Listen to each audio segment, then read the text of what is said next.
Okay, so let us have a look at this last question. Wow, there's lots of questions today. So we'll see how we go. Okay. Okay, dear Ajahn, when I was 7 years old, I saw my grandfather after he passed away. Why children can see ghosts? Can they harm humans? Thank you, Winmetta. Okay, that's very interesting, isn't it? You see your grandfather after you pass away. So presumably that was a real seeing. You probably you were awake, presumably. That's probably what you mean here. Sometimes people see parents or family members, they see them have passed away in sleep. It's quite common. And that because when you're asleep, you're often more open to these kind of phenomena, it seems. So people often see it in sleep. But if you saw it when you're awake, that's very interesting, isn't it? Because that probably means you are, seeing a ghost. And maybe as a small child, you're more open to these kind of things. Maybe it's easier for a small child to see. I don't know. I have heard other stories too of people seeing these kind of things. But I think it's quite rare. The most common one is you just feel the presence of somebody, right? You feel strange, or you have a premonition of something, you know something is going to happen. Sometimes you hear these stories that you feel that somebody has passed away, and then soon afterwards you get a phone call that they died just an hour ago or whatever. So these are things that are quite common. But seeing a ghost is quite interesting. Can they harm humans? I have never heard of any ghosts actually harming humans. I don't think so, because they are like in a slightly parallel realm, right? Even the fact that you see them is very unusual because of that parallel, being in the parallel realms. They can't really do very much to you. And anyway, if it is your grandfather, the chances are is that he probably loves you. He doesn't want to hurt you at all. He's probably just coming to say goodbye and then see you. Maybe I'll see you later again when you eventually become an old grandmother and then you pass away too. So ghosts don't normally hurt human beings. So I don't think you have anything to fear from that. That's pretty cool, isn't it? You've seen your grandfather after he died. That's quite a nice thing here. Dear Ajahn, thank you very much. I always enjoy your retreat. The instructions given are so clear and straightforward. Question, what the sutta meant by liberation by wisdom, liberation by mind? Okay, so there's two types of liberation that are spoken about in the suttas. There's also something called the liberation in both ways. But liberation by wisdom and liberation by mind essentially are just two aspects of the liberation of the arahant, the fully awakened person. Two aspects of that liberation. And they refer to two complementary things that happen when you become an arahant. So liberation by mind is the freedom from defilements, right? There's no defilements there. So liberation of mind is like also when you go into a state of samadhi, of jhana, whatever, you have liberation of mind because there's no defilements there. And it's also true for the arahant. The arahant also has a free liberation of mind because there's no defilements in the mind.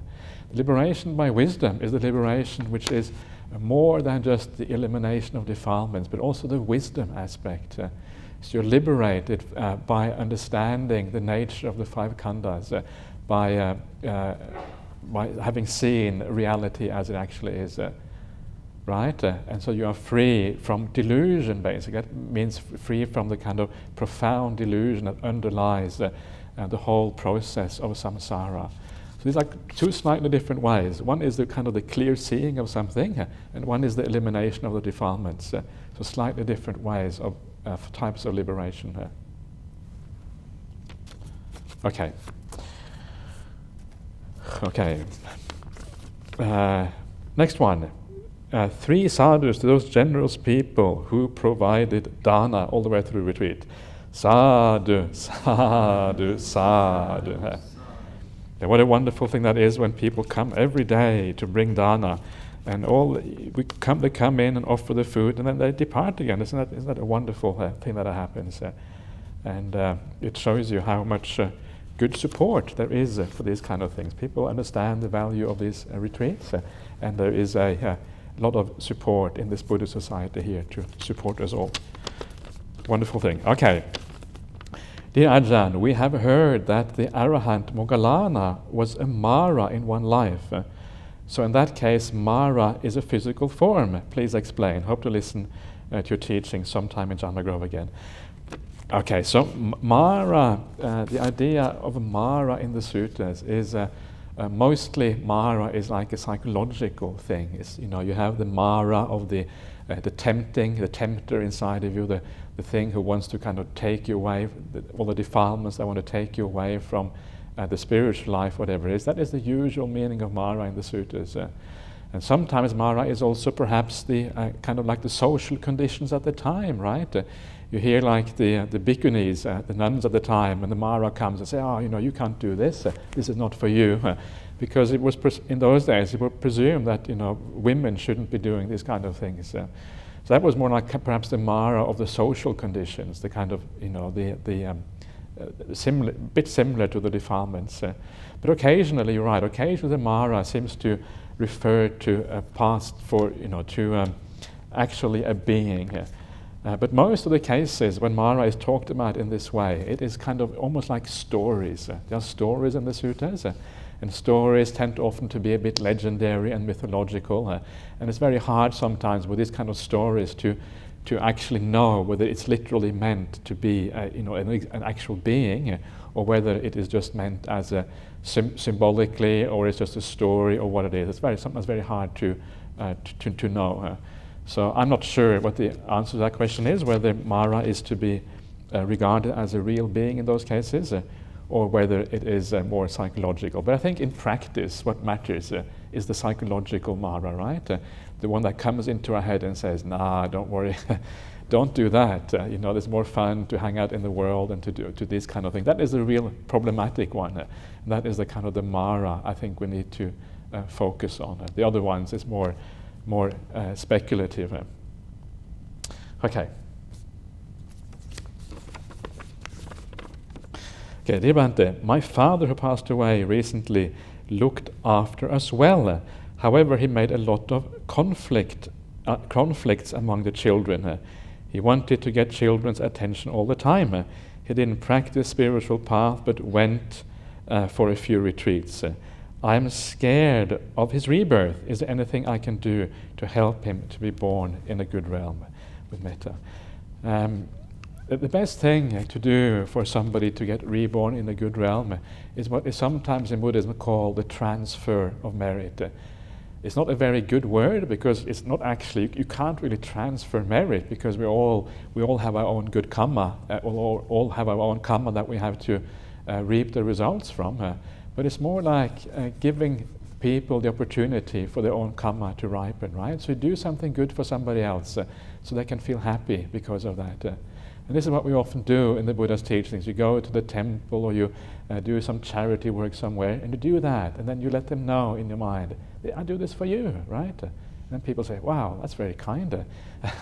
And then they reap some benefit because you're doing an action of kindness on their behalf. And this seems to work according to the suttas. So because they might still be around, they might still be here, they might still know our mind state, because once you are dead, there's more of a chance of kind of mind-to-mind contact in that way. So this is the first thing to do. And the other thing you can do, which I always like to do at funerals, is to ask for forgiveness, right? Very often there maybe some things that we don't feel so happy about the past. So you say, everything I have done, body, speech, and mind, please forgive me for that. So you can fare on happily. And then you can also tell them, in case they feel bad about something, I forgive you too. If there's anything, please forget about all that. It's nothing. Please just be happy wherever you are and forgive me for all those, whatever I may have done. And in this way, you can kind of lighten any burdens that might be there. Throw out a few stones from your heart, so to speak, and then hopefully they will be better. And then wish them well, right? In your metta meditation, you're sitting down and you can think of the person who's passed away. May you be happy where you are. May you be well. May you be, wherever you are, may you make the most and the best of that situation you're in. According to the suttas, it's possible to be reborn again. if you have been reborn in the ghost realm and somebody says, may you be well and happy, and does something good on your behalf, that can actually on occasions be enough to kind of make the person rejoice and then move on to a better rebirth as a consequence. Anyway, that's what they say in the sutta, so I take that as being right. Okay, so next one here. While staying at the Thai monastery here, I came across a book on the practice of anapanasati. This is mindfulness of breathing here, translated from the sermons of a well-known senior monk. I don't recall the author, but can I find a similar book in Perth that you may know of? So maybe that author was Ajahn Buddhadasa, perhaps. Buddhadasa is a very famous, he's dead now, but he was a very famous monk in Thailand 20, 30 years ago, and I certainly know he wrote a well-known book on anapanasati.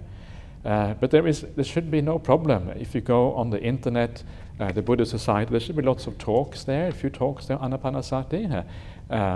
There is Ajahn Brahmali's book, The Basic Method of Meditation, is basically a book on anapanasati practice. And then there is the Buddha's word, and that is what I really would recommend you to have a look at. There is the Anapanasati Sutta, the Buddha's teaching on anapanasati, mindfulness of breathing. And that is always the best guide, right? So read all these other monks, it's fine, but come back to the word of the Buddha. That's the only way you can be relatively sure that you know that you're getting good information about this sort of practice. I should have liked to maybe go through the Anapanasati Sutta on this retreat. There isn't enough time now because it is actually quite inspiring to look at. But really what we have done now so far on this retreat, it leads up to the Anapanasati. All of this is like the groundwork, and only now does the mindfulness of breathing actually come properly into its own. After all that basic work, now the mindfulness of breathing starts. So maybe next year, or next time, I'm not sure when next time is going to be, but next time we can, so anyway, we'll see what happens with that, but then we can maybe do the Anapanasati Sutta itself to bring that also out, because that is part of this training, of course, on the spiritual path. So I hope that answers your question. Again, I think it's likely that the Thai monk you're talking about was Venerable Buddha Dasa, Buddha and then Dasa, D-A-S-A, and his book is called just Anapanasati. And then there is the Anapanasati Sutta, which is in the Majjhima Nikaya, the middle-length discourses, number 118, very well-known sutta by the Buddha. Okay.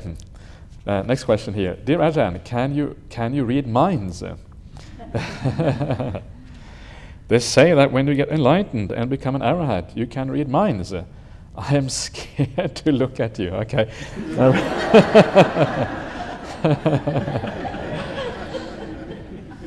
I am afraid that you may be able to read my mind. When I see you, I look the other way and quickly take a detour.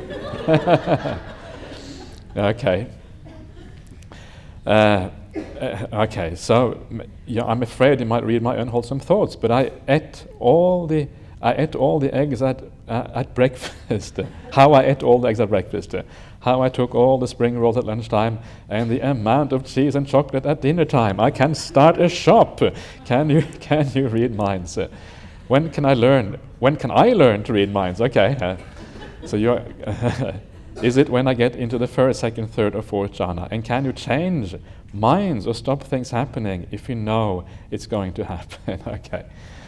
Well, the first thing is that it's extremely rare to find anyone who can read minds. They say that some people say that Ajahn Chah perhaps could read minds. I'm not sure if he could. Sometimes people tend to read these things into people. I've seen this happen so many times. People say, "Oh, this monk, he can definitely read minds." Then I asked this monk, "Can you read minds?" "Oh, no, I can't read minds."